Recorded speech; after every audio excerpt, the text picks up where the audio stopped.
¿Qué tal? Soy Carlos Elizondo, profesor de la Escuela de Gobierno y Transformación Pública del Tecnológico de Monterrey. Este martes 17 de noviembre a las 5 de la tarde lo esperamos en nuestra última sesión del año de Panorama. En esta ocasión tendremos con nosotros a Luis Serra, profesor también de la Escuela de Gobierno y que platicará con nosotros sobre qué tanto ha evolucionado el progreso social en México en esta administración. Lo esperamos.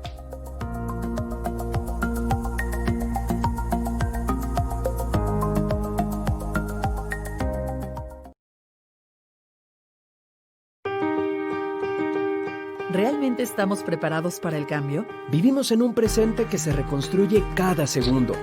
Somos constantes aprendices de todo. Las cosas que aprendemos hoy se quedan tan obsoletas como la última versión de un smartphone.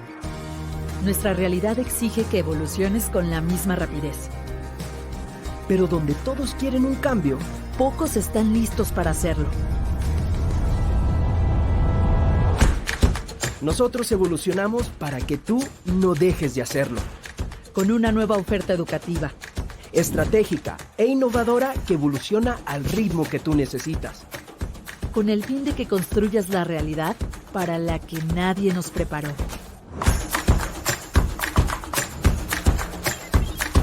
Sé lo que el mundo necesita, no lo que el mundo dicta.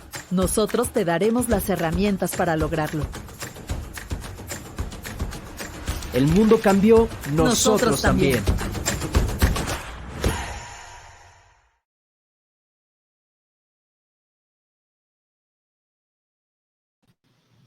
¿Qué tal? Soy Carlos Elizondo, bienvenidos a esta emisión de Panorama. Hoy tenemos un muy buen tema, a un muy buen conferencista. Empiezo con el tema, ya lo presenté. Pero bueno, la gran promesa del presidente López Obrador, su gran astucia política fue poner, como lo puso él, primero los pobres. ¿Qué tanto ha avanzado realmente el progreso social en lo que va de esta administración? De eso vamos a hablar hoy con Luis Serra.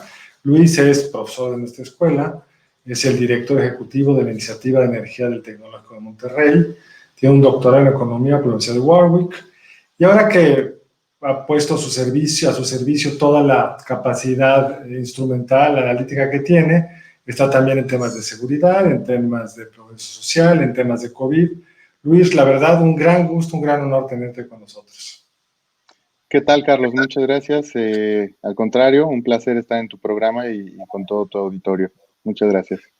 Pues mira, Luis, antes de que empieces tú, vamos a ver la pregunta que le vamos a hacer al público para que vayan contestando a lo largo de esta transmisión. ¿Cuál considera usted que es el mejor indicador para medir el desempeño económico de un país? ¿El tradicional Producto Interno Bruto, un índice de bienestar, la felicidad de los mexicanos o ninguno de los anteriores? Por supuesto, es un tema que ha puesto en la mesa el presidente López Obrador hace ya cerca de 6 meses. Luis, por favor, cuéntanos tú cómo ves este dilema.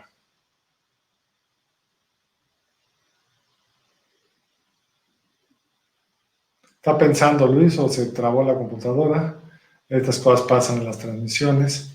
Repetimos, mientras Luis regresa con nosotros, el tema que vamos a ver hoy es cuál es la evolución que ha tenido el índice de progreso social en México, y primero Luis nos va a explicar de qué trata ese índice. Estamos viendo, por favor, en producción qué pasó con la transmisión de Luis. Seguramente son estos problemas técnicos, pero dejen, mientras Luis regresa, tratar de poner esto en perspectiva. Yo cuando fui embajador ante la OECD, como ustedes bien saben, probablemente el tema central de la OECD es justo medir el bienestar. Es tratar de entender cómo puedes lograr un mejor bienestar para la gente, y para eso lo debes de poder medir.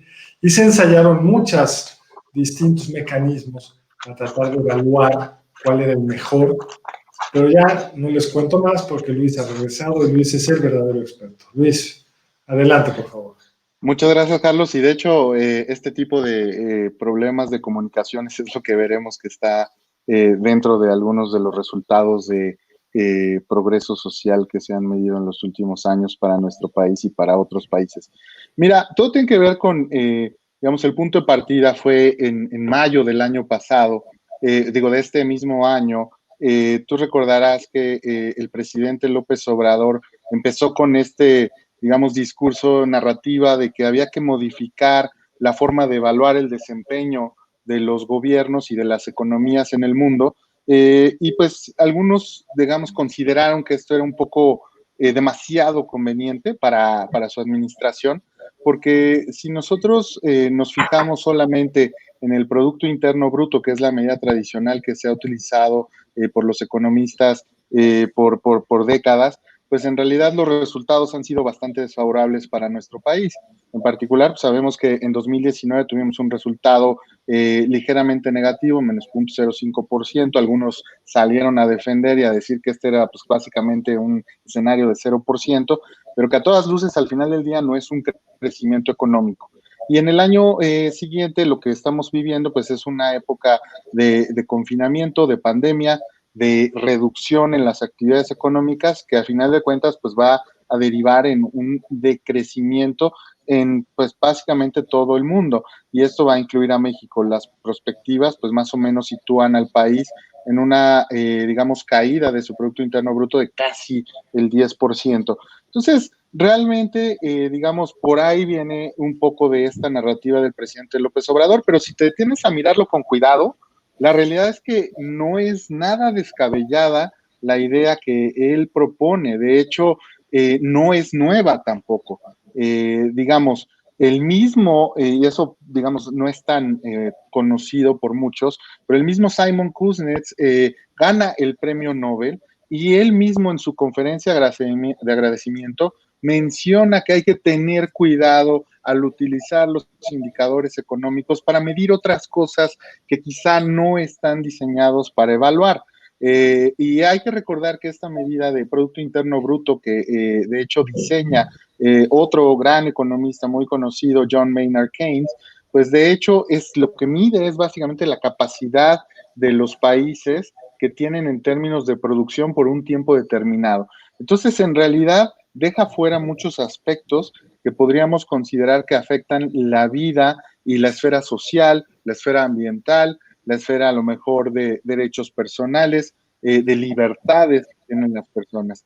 Entonces, este esfuerzo, digamos, no es, digamos, nuevo, y el mismo presidente Nicolás Sarkozy, en medio de esta crisis económica financiera que se dio en la primera década de este siglo, pues realmente él encomienda a un grupo de 3 economistas, todos ellos muy notables, el mismo Joe Stiglitz, Amartya Sen y Fitoussi, un francés, pues para que de alguna manera reflexionen sobre qué otros mecanismos pueden existir para poder evaluar el desempeño de las economías.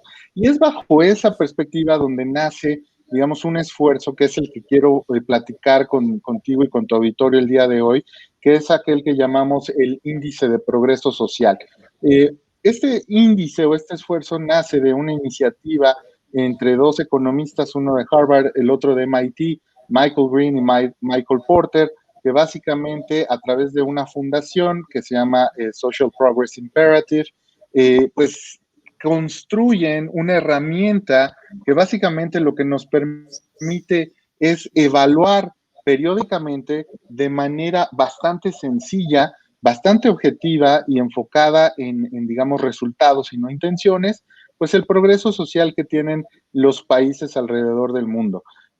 Aquí lo que hay que notar también es que este índice presenta características que lo vuelven, digamos, bastante atractivo para medir el progreso social. ¿Cuáles son estas características?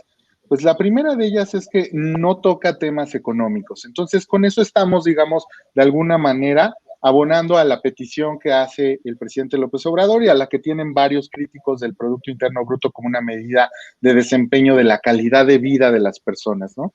Entonces, en este sentido, el índice de progreso social no contiene ninguna, digamos, variable económica en su formación.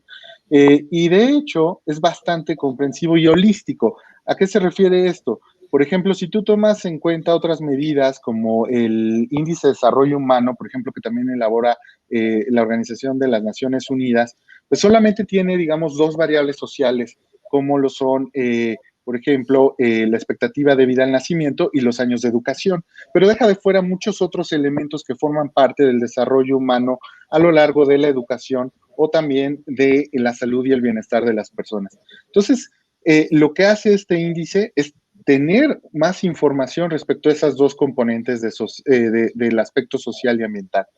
El otro elemento importante que tiene este índice es que se basa en resultados, es objetivo y es medible. ¿Qué quiere decir esto?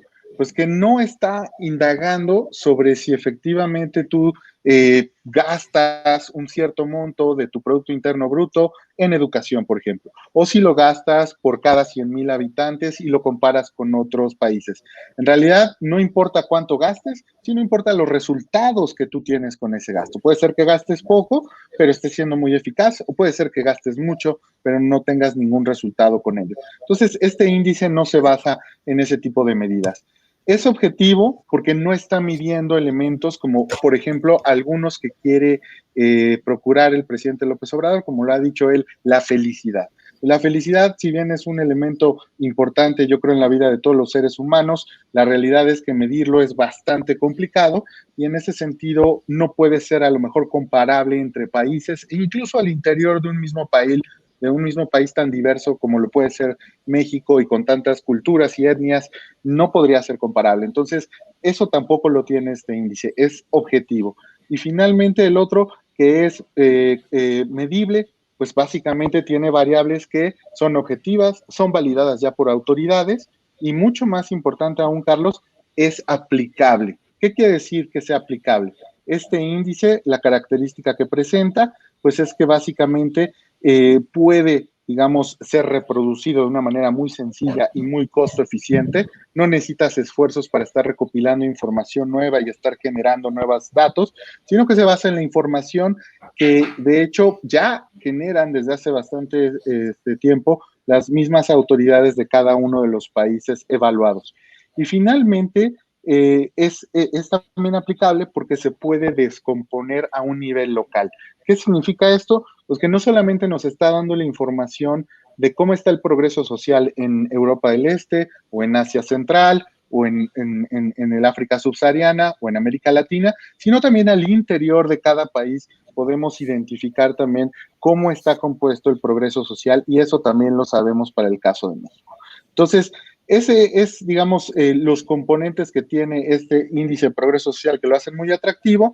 Y el último que quisiera yo mencionar es que básicamente este índice de progreso social sí tiene incluidos elementos clave, creo yo, que son determinantes para establecer el avance que tiene la sociedad ante los retos del siglo XXI. ¿A qué me refiero con esto? Pues básicamente tenemos reflejados componentes relacionados a temas ambientales que tienen que ver con el cambio climático y por supuesto de libertades personales, temas de inclusión y de derechos humanos que son básicamente ya muy importantes para la vida cotidiana de las personas en pleno siglo XXI. Entonces, con esa alineación que tiene este índice de progreso social a los objetivos de desarrollo sostenible, de hecho está alineado a los 17 objetivos de desarrollo sostenible, pues lo que tenemos es un instrumento, como mencionaste, bastante efectivo para poder evaluar en el tiempo a distintos países entre sí y a un mismo país en el tiempo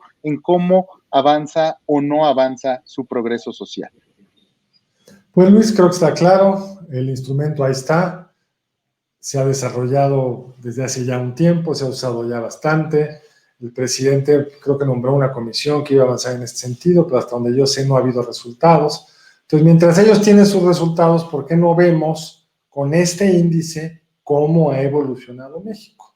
Es decir, si no vamos a tomar el PIB como criterio porque le ha ido muy mal, ese menos 0.5%. Si tú pones del arranque de su gobierno, Luis, al arranque de la pandemia, la economía se había contraído más de 1%, 1.3% por ahí.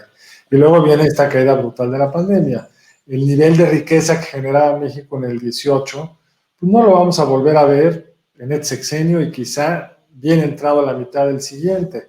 Entonces, si con ese indicador vamos a medir al López Obrador, por más que él prometió que íbamos a crecer al 4%, es decir, él no prometió que iba a mejorar el progreso social, él prometió que iba a aumentar el PIB.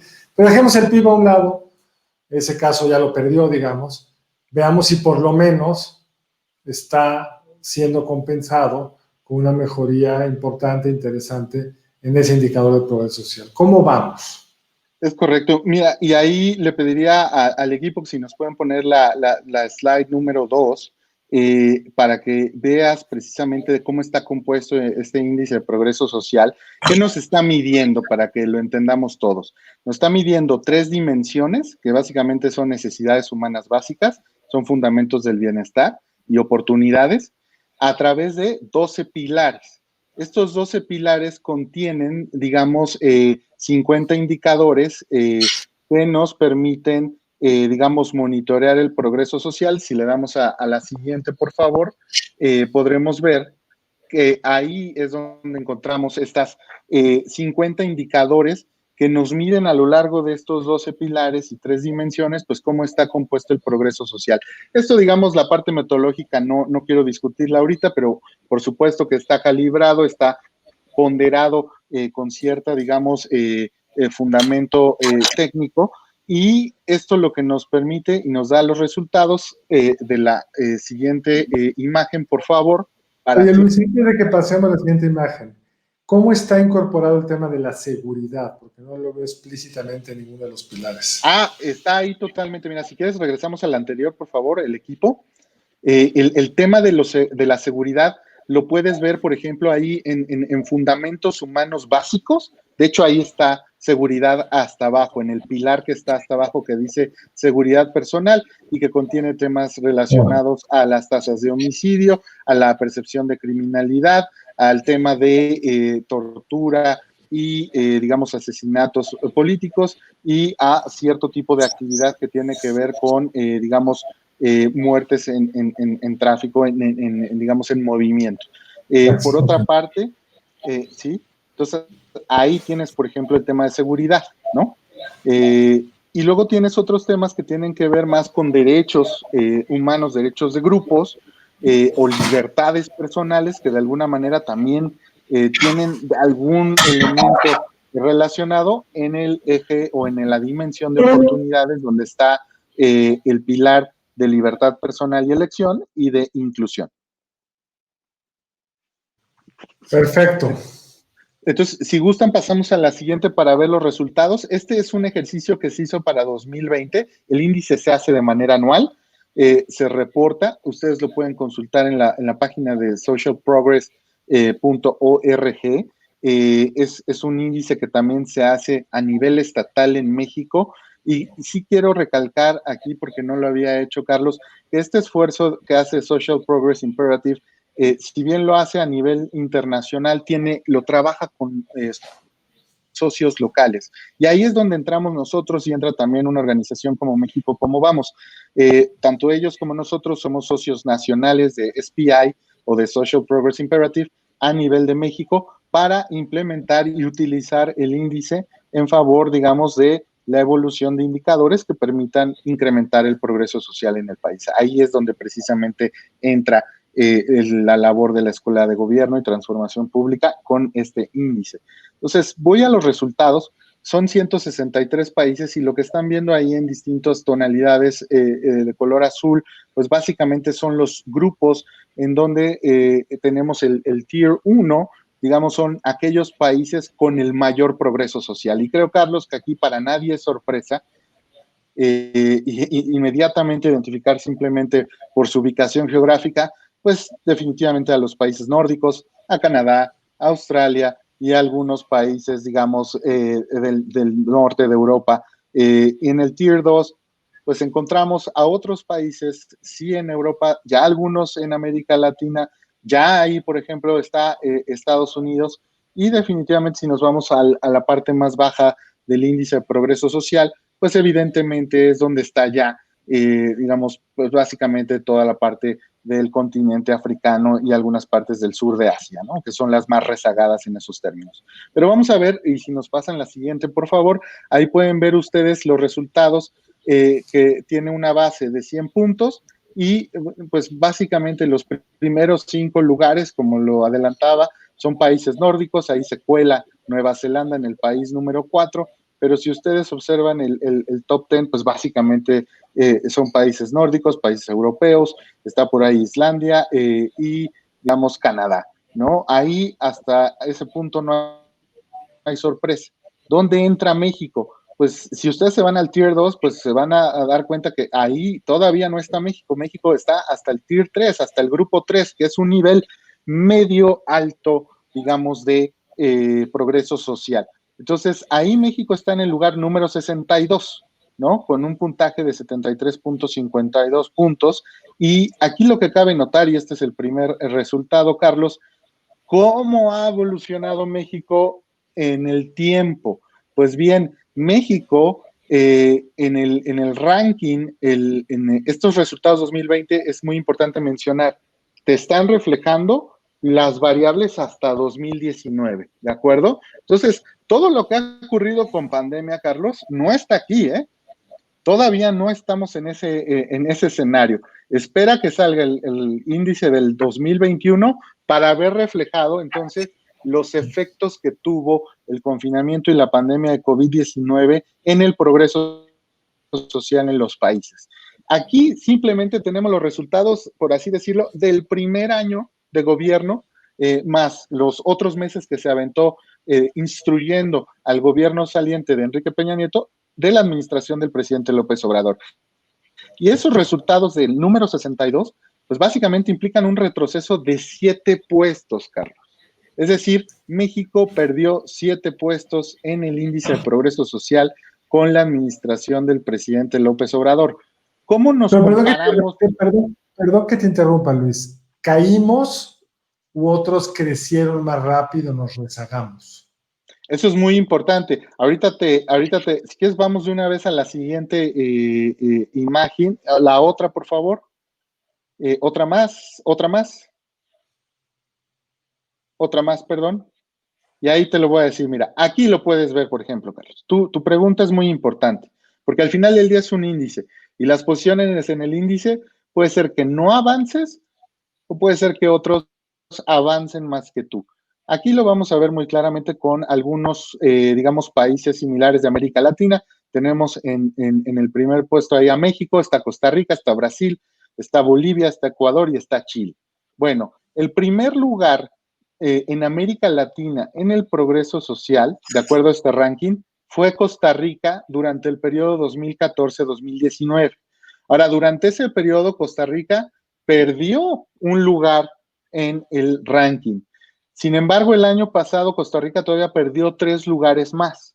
Esto ocasionó que con el incremento que tuvo de 3 lugares Chile el año pasado, Chile lo sobrepasara como el primer lugar en América Latina en el ranking de progreso social según el índice de progreso social.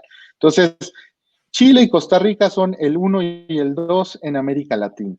Pero ahora ve, por ejemplo, el caso de Bolivia.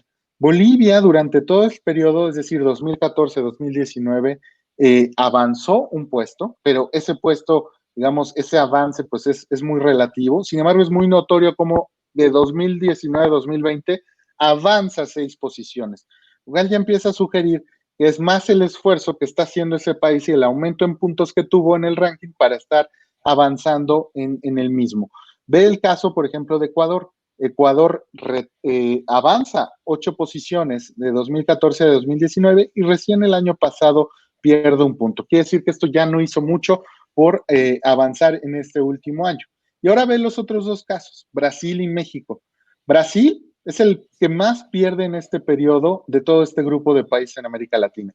5 y 12 posiciones respectivamente en esos 2 periodos de tiempo. Y México, fíjate, tan curioso, la narrativa que maneja el presidente López Obrador en la época neoliberal, la época del presidente Peña Nieto, representó una gran pérdida en materia de bienestar social y en materia, digamos, de progreso incluso para la sociedad, pues realmente en ese periodo México avanzó 6 posiciones y en cambio el año pasado perdió 7. Quiere decir que estamos arrancando todavía de un pedazo atrás de donde habíamos iniciado antes de 2014, que fuera la primera medición de este ranking de progreso social.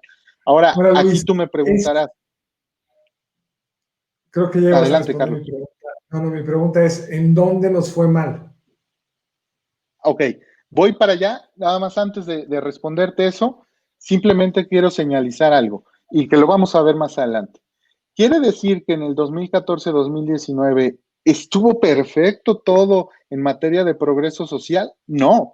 Por supuesto que hubo algunos indicadores donde tuvimos rezagos, hubo otros indicadores donde estuvimos estancados y hubo otros donde sí hubo un avance notable.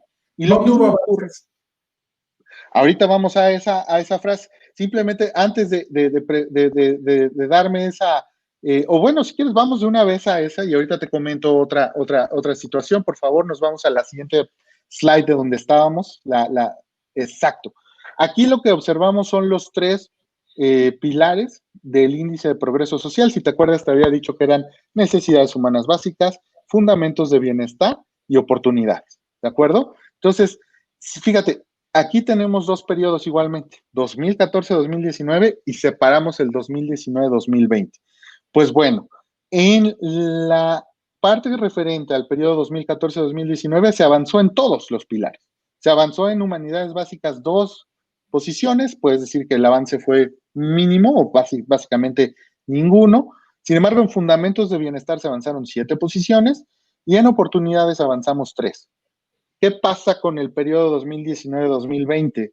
Pues básicamente retrocedimos en todo, en necesidades humanas básicas, en fundamentos de bienestar, un retroceso muy notable de 14 posiciones, y en oportunidades simplemente nos quedamos estancados. No nos movimos en el ranking, nos quedamos en la posición número 57 a nivel global. 57, repito, de 163 países.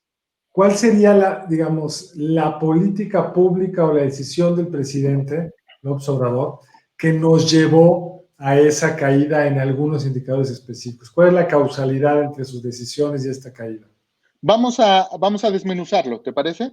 ¿Por qué no vamos a la siguiente imagen de esta? Y vamos a ver ahora adentro de cada pilar. Vamos a ver estos, digamos, indicadores o los pilares adentro de cada dimensión, perdón, que hay. Este es el pilar o los pilares que están relacionados a necesidades humanas básicas, a la dimensión de necesidades humanas básicas. Y ahí lo que puedes ver, básicamente, en el periodo 2019-2020, ¿dónde estuvo eso que dices tú, esas decisiones que nos llevaron a retroceder? Pues básicamente estuvieron en nutrición y servicios médicos básicos y estuvo en vivienda, ¿no? Perdón, en vivienda no, solamente en nutrición y servicios médicos básicos. ¿Dónde está exactamente ese elemento? Pues mira, el pilar de nutrición y servicios médicos básicos mide el porcentaje de malnutrición, mide las muertes por enfermedades infecciosas por cada 100,000 habitantes, mide el porcentaje de niños con bajo crecimiento, mide la tasa de mortalidad materna por cada 100,000 igual nacimientos y mide la tasa de mortalidad infantil igual por cada 100,000 nacimientos. Entonces, ¿dónde estuvo ese retroceso? Estuvo empaquetado en esos indicadores. Específicamente, ¿qué fue parte de lo que hizo el presidente López Obrador cuando entró a esta administración, al ejercicio de su administración? Tu pregunta, ¿dónde está la causalidad? Pues básicamente la decisión partió de romper con una inercia de programas que habían iniciado en 1997 con el programa Progresa, eventualmente se convierte en oportunidades, eventualmente se convierte en Prospera, y después de 20 años de estar operando, de estar avanzando en términos de la población objetivo a la que llegaba el programa, las ayudas que estaba también abonando los programas POP, como se les conoce, pues básicamente el presidente López Obrador irrumpe con ese programa e instruye otros nuevos programas que ya platicaremos, también hay oportunidad para decirlo más adelante. Pues básicamente el Coneval realiza un ejercicio de evaluación de los programas prioritarios sociales que tiene la administración López Obrador, 17 de esos programas, los analiza y básicamente encuentra muchísimas áreas de oportunidad, y lo estoy endulzando demasiado, yo quisiera decir mejor como lo dice Coneval, varias deficiencias que estos programas tienen en su operación, en su diseño e implementación, en también incluso la identificación de los beneficiarios de los programas y el riesgo operativo que esto induce, no solo para beneficiarios, sino también para operadores locales. Entonces, ahí es donde empezamos a ver esos problemas que mencionas tú, Carlos. Bueno, no podríamos decir, Luis, que bueno, pues es la transición, están transformando, luego van a tener unos mejores programas y vamos a recuperar muy rápidamente lo perdido. Digamos, antes de la pandemia, digamos, ¿no se podía por lo menos argumentar algo así? Es difícil, Carlos, porque en realidad, como te digo, estos programas, en realidad, o esta evaluación que está haciendo el Índice de Progreso Social 2020, es totalmente antes de la pandemia. Por Y la eso pandemia... no fue claro, digamos. La pandemia pues destruye muchas cosas, pero no podría uno argumentar que el gobierno, pues sí destruyó lo que heredó, pero hizo cosas muy buenas que todavía no daban frutos, como el INSABI.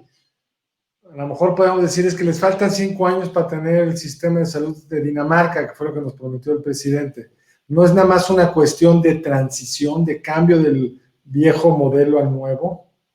No necesariamente, porque en realidad, y como lo manifiesta el Coneval en su evaluación, está disponible en la página, afortunadamente todavía. Y digo afortunadamente porque uno de los elementos donde sale muy mal parado también la administración del presidente López Obrador, precisamente es relacionado a temas de información y comunicaciones y específico a gobierno digital, es decir, a la información que el gobierno está proveyendo a sus ciudadanos, ¿no? Entonces, en ese sentido, todavía tienes ahí, afortunadamente, la evaluación de Coneval y es muy interesante revisarla y darte cuenta cómo están todas las detecciones de irregularidades, deficiencias, malos criterios para seleccionar incluso a tu población objetivo. Vamos, incluso hay un señalamiento a programas donde ni siquiera digamos, se tiene planteado el impacto del programa sobre esa población objetivo.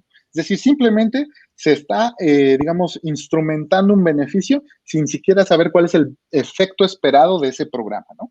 Eso se lo hace saber el Coneval a las instituciones que están operando los programas, es decir, a las instituciones del Ejecutivo que lo están operando, y trae la respuesta incluso del ejecutivo de esas autoridades a esa observación. Y normalmente las respuestas a esas observaciones, pues tú ya sabrás cómo son. La mayoría de ellas son pues simplemente que los evaluadores no entendieron el programa y no entienden la filosofía ni la instrumentación de esta nueva transformación, como lo dices. Pero en realidad, los fallos que están detectados, vamos, Carlos, por ejemplo, te voy a decir uno muy sencillo. Uno de los fallos es que se están eliminando en esta, digamos, iniciativa que tiene el presidente tan arraigada de eliminar intermediarios.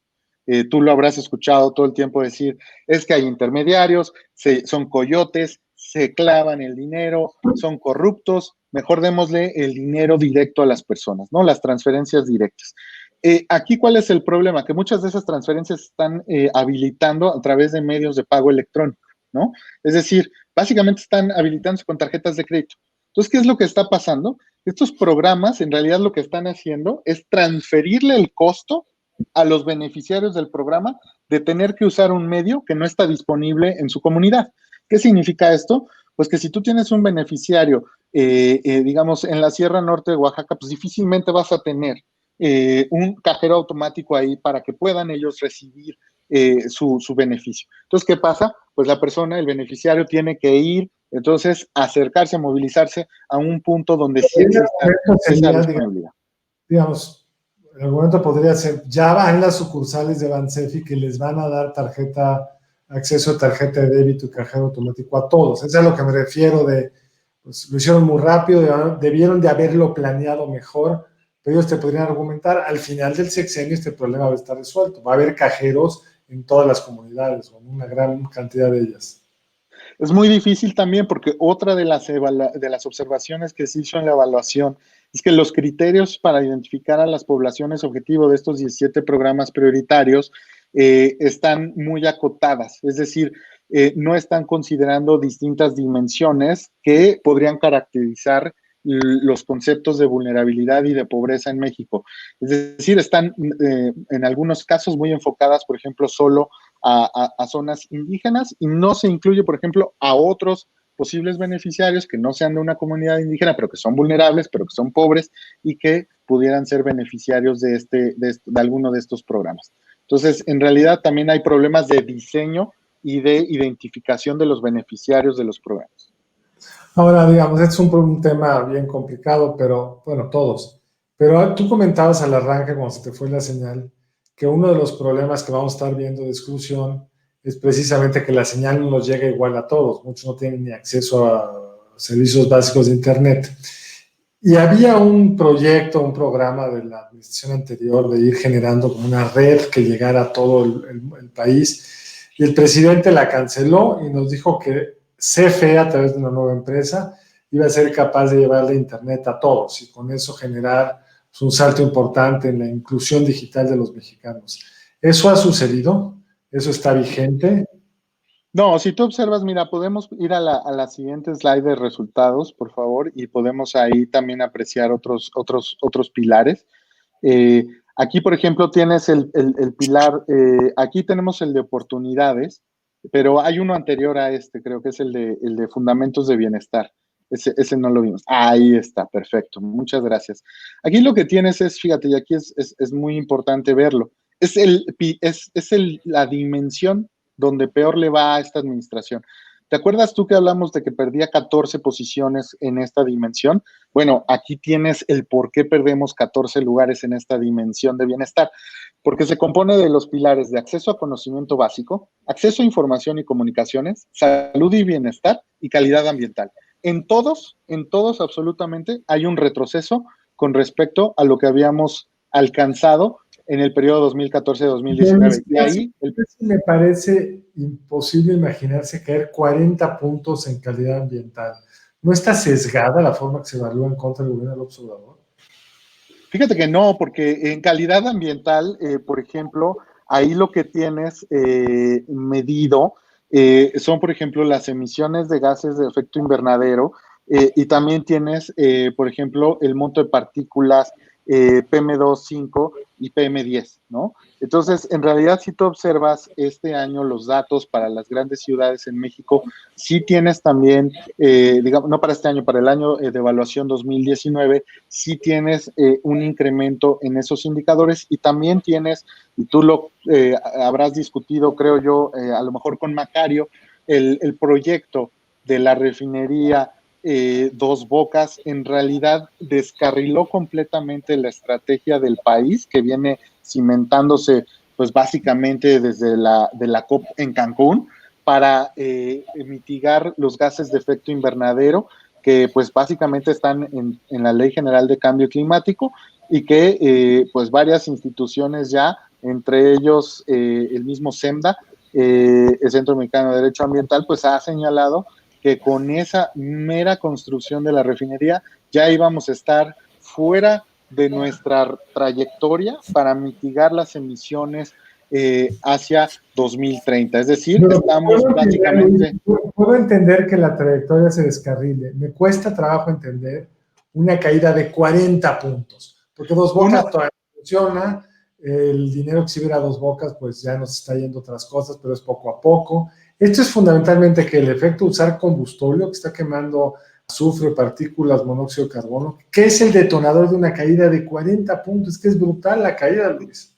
Yo creo que son varias cosas, Carlos. Es, por un lado, el proyecto de Dos Bocas. Por otro lado, recuerda que también está la cancelación de las subastas de generación eléctrica. Todo eso es en el futuro, Luis. O el indicador mide lo que va a haber en el futuro, o el indicador mide la calidad del aire hoy. No, te mide la calidad del aire el día de hoy. Pero entonces, hay que recordar. Entonces no importan las subastas, pero la subasta es algo de adelante. En el futuro vamos a estar peor. Pero ¿cómo en un año caes tanto? Es que a eso voy. Recuerda tú que todo eso existía para ir mitigando en el tiempo. Y los otros países están también haciendo eso. Entonces, tú caes 30 lugares, no son 40, son 30. Tú caes 30 lugares, porque esos 30 lugares te los ganan otros que sí están avanzando en los instrumentos que tienen conforme al Acuerdo de París para Pero no llegar a solo estas son los metas. instrumentos, aquí es el aire, lo que quiero que quede muy claro Sí, es sí, que sí. el aire que respiran los mexicanos se deterioró en términos absolutos, está peor que antes, y además otros mejoraron de suerte tal que nuestro lugar se deterioró en 30 puntos. Eso es lo que estás diciendo acá. Es una combinación de todo eso. Y ahora, a ti te sorprende, por ejemplo, la pérdida de 30 lugares en calidad ambiental, pero si tú te vas a la dimensión de oportunidades, ahí es donde está, digamos, una de las peores caídas, no en un pilar, pero sí en un indicador dentro del pilar. Y ese indicador dentro del pilar tiene que ver con, digamos, la libertad de prensa, ¿no? En libertad de prensa, el gobierno de López Obrador básicamente pierde 120 lugares. ¿Cómo? 120 lugares en un año. Pues yo creo que tú lo has visto cómo lo ha hecho durante este periodo, pero todo este ejercicio que él realiza para hostigar, para callar, para atacar, criminalizar, señalar a todo el ejercicio periodístico que se realiza para hablar, no te digo ya evaluar, sino opinar a veces simplemente las medidas que toma su administración, todo eso va reflejado en un indicador que, digamos, se vigila a nivel internacional para cada país y ahí es donde básicamente todo esto refleja en ese deterioro. Es decir, también está, por ejemplo, a nivel, digamos, nacional, eso se mide también por muertes de periodistas. Las muertes de periodistas también han ido, digamos, incrementando. Entonces, si juntas las dos pedazos de la historia, ahí es donde tienes este deterioro, estos avances. Ahora, me parece No muy había importante habido, lo que mencionas, Carlos, nada, si me permites, cuando dices, y lo planteas muy bien, perfecto, creo yo, no estará sesgado, digamos, el índice, y ahí es muy importante decirlo, todas estas indicadores, y recalcarlo, perdón, todos estos indicadores que se evalúan son indicadores que genera cada país mismo, cada administración. Es decir, estos son datos que está generando la misma administración del presidente López Obrador. No son datos de alguien más. Cuando él dice, tengo otros datos, tengo otra información, aquí no podemos decir eso. Estos son información que las mismas autoridades mexicanas están suministrando, digamos, a fuentes de datos oficiales y son las que al final del día conforman el índice. incluido el de libertad de prensa, ese lo genera el gobierno del observador. No, ese no lo genera, ese por ejemplo no lo genera el gobierno, ese es muy buen punto. Ahí sí lo genera un organismo internacional y lo está verificando. Ahora, ¿en dónde sí ha habido avances? En algún tema habrá habido avances. Vemos que son muchos indicadores. ¿Dónde habría avances? Hay avances, eso también hay que decirlo y hay que decirlo muy claro. De hecho, en términos generales, en el índice se avanza en puntos, pero no en posiciones. En posiciones se retrocede porque otros avanzan más rápido. Y aquí sí me gustaría, antes de responder esa breve pregunta, nada, si nos podemos ir a la imagen 4, por favor, porque creo que es muy importante mencionar esto. La 6 es muy importante mencionarlo, lo habíamos haber mencionado desde un inicio. Aquí hay una relación en esta imagen entre el Producto Interno Bruto per cápita y el ranking, o más bien el puntaje que obtienes en el índice de progreso social. Y como puedes ver, hay una relación positiva. Es decir, mientras más progreso, mientras más, digamos, ingreso per cápita tienen los países, pues se espera que también haya un mayor progreso social. Sin embargo, es a tasas decrecientes. ¿Qué quiere decir esto? Que para niveles de ingreso per cápita muy bajos, un pequeño incremento en el ingreso per cápita te conduce a un gran incremento en el progreso social, pero luego ya no se vuelve tan sencillo transformarlo así. Entonces, por ejemplo, tienes países como Costa Rica, que tiene ligeramente más ingreso per cápita que México, pero tiene bastante más progreso social. O tienes países como Qatar. Qatar, con un ingreso per cápita que casi es 5 veces el que tenemos los mexicanos, pues básicamente tienen el mismo progreso social que nosotros. Entonces, no necesariamente todos los países traducen el incremento económico en progreso social. Y creo que esto es muy importante porque habrá ahí quien diga, ok, entonces la administración de López Obrador no avanzó. No, sí avanzó. Y nos podemos ir, por favor, digamos, a la comparativa 2014-2019, donde estamos viendo el tema de oportunidades, por favor, que es la penúltima de las imágenes. Es correcto. Aquí tú puedes ver, por ejemplo, que en libertad personal y elección, en esta administración ha habido un avance, al igual que de manera muy notable en la parte de inclusión. De hecho, en inclusión tienes un avance de 18 posiciones, ¿no?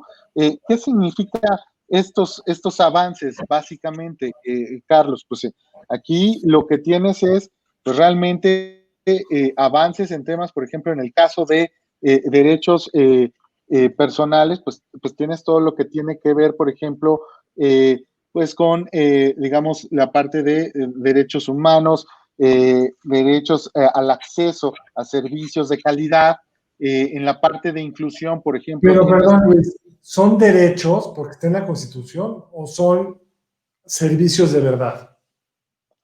En algunos casos depende de dónde estés hablando. Es decir, por ejemplo, si tú te vas al pilar de oportunidades, y permíteme aquí nada más mencionar brevemente, en el caso de derechos personales tienes lo que son derechos políticos, tienes libertad de expresión, tienes libertad de religión, tienes acceso a justicia y tienes derechos de propiedad para las mujeres, ¿no? Eso, por ejemplo, podría sonar muy complicado para la mayoría de las personas que nos escuchan probablemente tu programa, pero en varios países todavía hay algunos elementos de estos, por ejemplo, específico el derecho de propiedad para mujeres, en donde todavía hay áreas de oportunidad.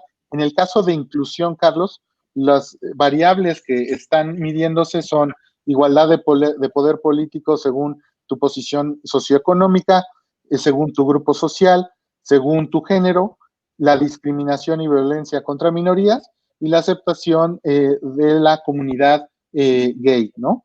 Entonces, ahí es donde, por ejemplo, en inclusión, sí ha habido un avance notable de esta administración, que yo creo que también está marcado de alguna manera, no tanto por el ejercicio del mismo presidente, por sus convicciones, sino por toda, digamos, los demás miembros de su gobierno, que efectivamente, desde que fue jefe de gobierno en la Ciudad de México, también impulsó un poco esta agenda, si quieres, con otros fines, con fines electoreros, lo que tú quieras, pero de manera... Lo importante es que tuvieron un impacto positivo. Ahora vamos a pasar, Luis, si me permites, a las preguntas del público. Vamos a proyectar la primera pregunta. Adelante. Nos pregunta Tino Méndez Fosado. Las acciones que ha tomado el gobierno al redireccionar recursos económicos hacia iniciativas de apoyo social para sobrellevar temas como la pandemia, ¿realmente son la mejor opción? Pues verás, depende, es decir, aquí no nos quedaba de otra, pero en realidad yo diría la mejor opción era la prevención y la planificación, y yo creo que eso se podía hacer desde un inicio.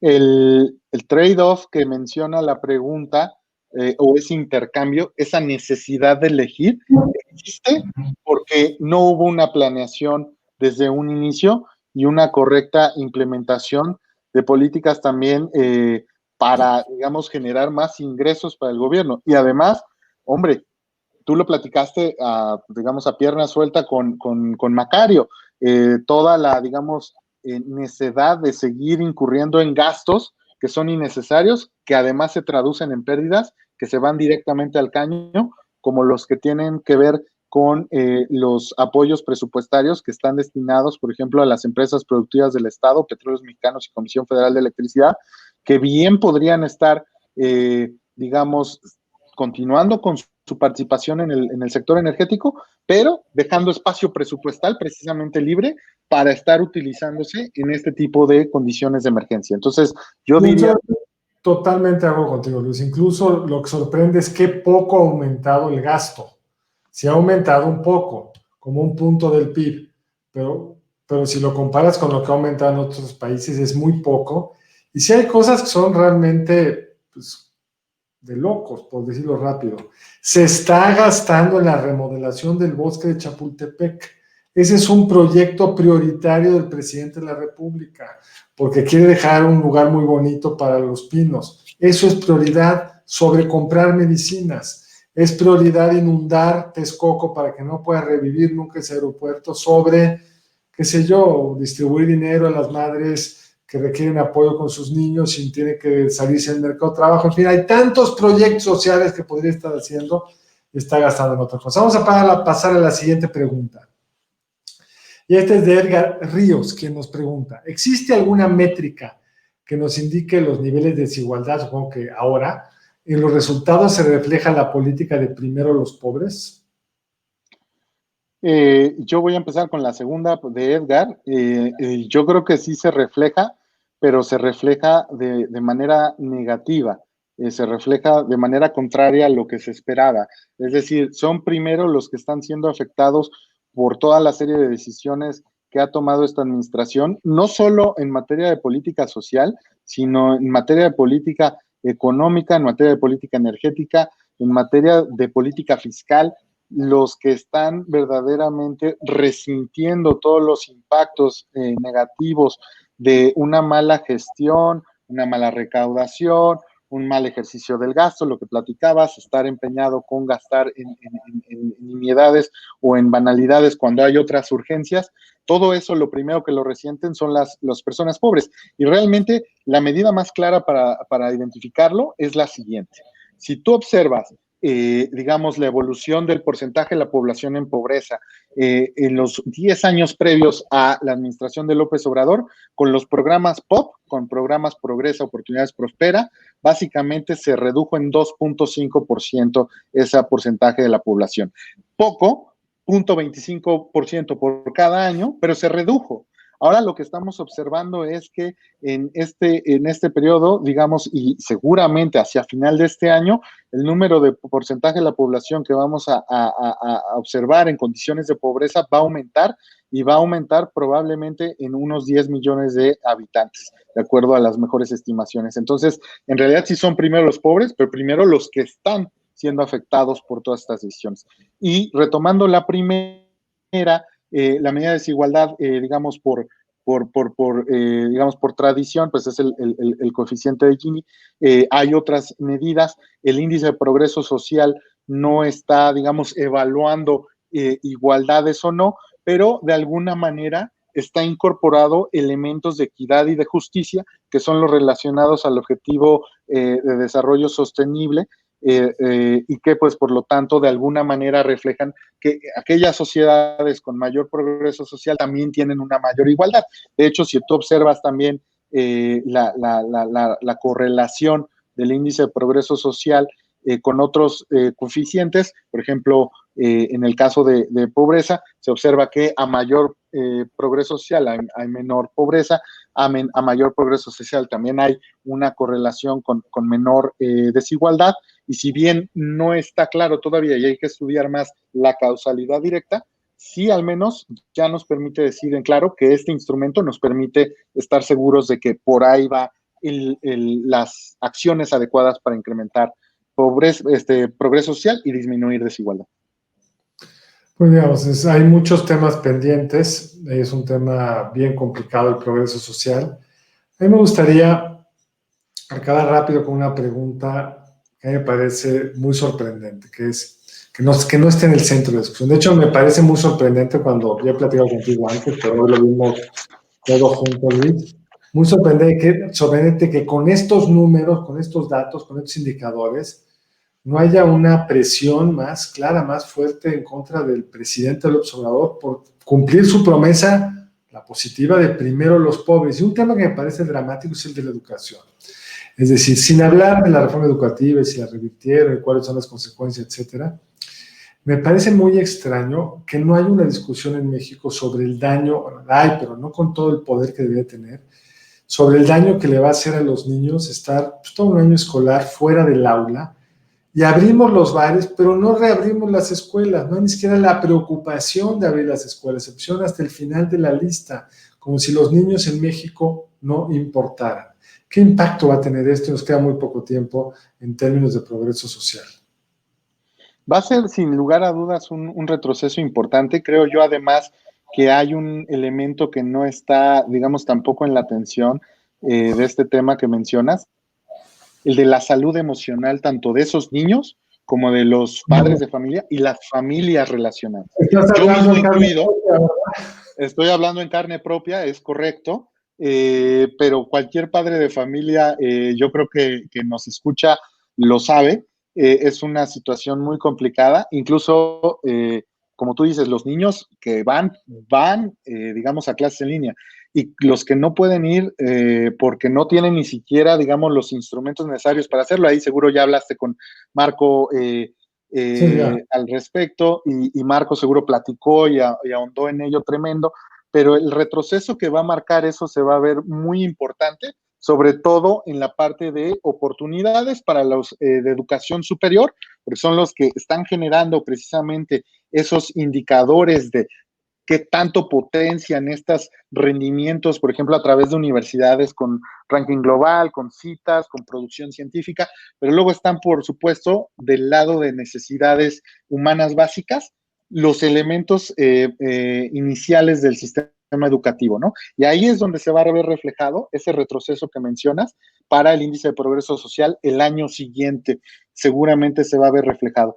A mí nada más me gustaría, antes de irnos, Carlos, aprovechar de nuevo para agradecerte, pero también una reflexión relacionada a lo que mencionas es pues hecho en el sentido de que evidentemente este tema de progreso social es algo a lo que hay que poner atención, es un tema que debemos estar constantemente midiendo y evaluando, y lo que tú dices de por qué no se le ha puesto más presión a López Obrador, si tú observas de nuevo la evaluación de Coneval a los 17 programas prioritarios de desarrollo social del presidente, verás que lo que se hace positivo es tratar de entregar rápido, entregar el recurso rápido, pero se descuida el objetivo que tiene entregar eso, para qué sirve, a quién se le debe dar, y más importante todavía, darle monitoreo y supervisión a que esté ejecutándose con apoyos a talleres para cuidados nutricionales a familias pobres, a familias vulnerables. Todo eso sí se eliminó. Nada más se está entregando el recurso sin ningún otro intangible que existía antes de apoyo a los más vulnerables y a los más pobres. Muchas gracias, Luis. Antes que nos vayamos, vamos a ver cómo nos respondió el público a nuestra pregunta. A ver. Somos unos tradicionales acá. El PIB nos sigue pareciendo el mejor indicador. Felicidades. Ha de haber muchos de economistas por ahí. Mucho economista clásico. Pero en fin, ya ves que yo estoy de acuerdo con ellos. Yo creo que hay que usar las dos. Tienes que tener un indicador de generación de riqueza, porque no es financiable el bienestar si no genera riqueza, pero ciertamente no queremos una riqueza excluyente, desigual, etcétera, etcétera. Entonces me parece que tendríamos que haber planteado la pregunta de otra forma. No, pero fíjate, está interesante porque, a ver, la realidad es que el índice de progreso social, desde su concepción, nunca se propuso como un sustituto del PIB. Se propone como un complemento, como algo que los gobiernos deben de utilizar además del Producto Interno Bruto. La que me parece interesante es la de ninguna de las anteriores, porque ninguna de las anteriores tampoco lo podemos permitir. No podemos permitir el tener, digamos, administraciones que simplemente tomen decisiones sin evaluarlas, sin medirlas, sin básicamente compararlas. No deben echar porras de que todo va bien. Exacto. Pero lo que no va bien es el tiempo, Luis. Entonces, mira, te quiero sacar un compromiso en la presión del tiempo. En cuanto salga el índice para el año 20, digamos que aparecerá en el 21, me encantará que pudieras venir otra vez con nosotros para contarnos cómo evolucionó este índice en los duros y complicados meses de la pandemia. Muchas gracias, con todo gusto, Carlos. Y muchas gracias a ustedes, a todos los que nos acompañaron. Luis, ha sido una gran plática, yo he aprendido mucho, espero que ustedes también. Y nos vemos en enero. Esta fue nuestra última transmisión en este año. Muchas gracias, que tengan unas felices fiestas, aunque sea un poco adelantado, pero nosotros ya nos volvemos a ver en este formato. Luis, otra vez gracias al equipo que nos apoyó, muchas gracias y nos vemos en enero.